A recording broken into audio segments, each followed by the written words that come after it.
Let's evaluate the following integral. So what we have is we have the integral of e to the power of root x dx.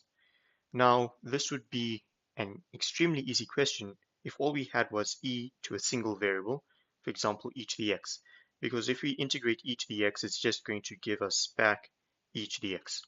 So if this wasn't a square root of x and we just had a single variable there, then we could integrate that extremely easily. So that's the idea that we're going to take when we have to solve this example. We are going to use a u substitution and let square root of x be u. So let's write that out. Let u equal to square root of x. But instead of writing square root of x, I'm going to write it as x to the power half, right? These two mean the same thing. I've just written it in this form, so it's easier to differentiate and see the differentiation. Now we're going to use the substitution rule, so let's get du dx. So differentiate that with respect to x, we'll get half x to the power minus half, and this is going to become 1 over 2x to the power half. And we need to solve for dx. So du is equal to half over 2x to the power half dx. This means that dx is equal to 2x to the power half du. Now let's complete the substitution. So we're going to have the integral, and we had e to the power root x. Well, root x is just u. And then we had dx, so in place of dx, I'm going to replace it with 2x to the power half multiplied by du. So it's going to become 2x to the power half, and we have du. Now let's just take a minute and stop here. What is the problem?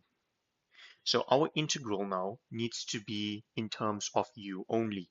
We can't have a term involving x. But if you take a look at this, we have x to the power half.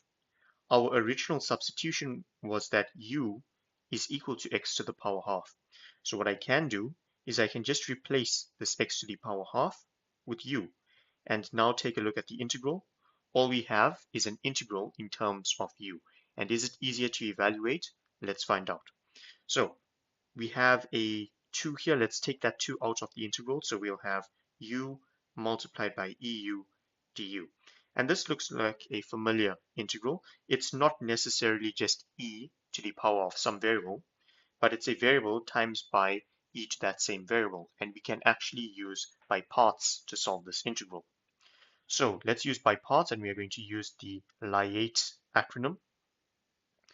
So logarithmic, inverse trig, algebraic, trigonometric, and exponential.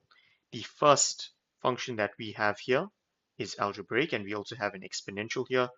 Algebraic is appearing first, so we are going to let f of u be equal to u, and we are also going to need f prime u, so f prime u is equal to 1. We're also going to need g prime u, and that's equal to the other function here, which is e to the power u, and g of u, integrate eu, that's going to be e to the power u.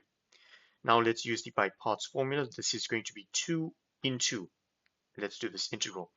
So the by parts formula, it works like this. It's going to work in the shape of an S. How does that work? So the first part of the S, that's your question.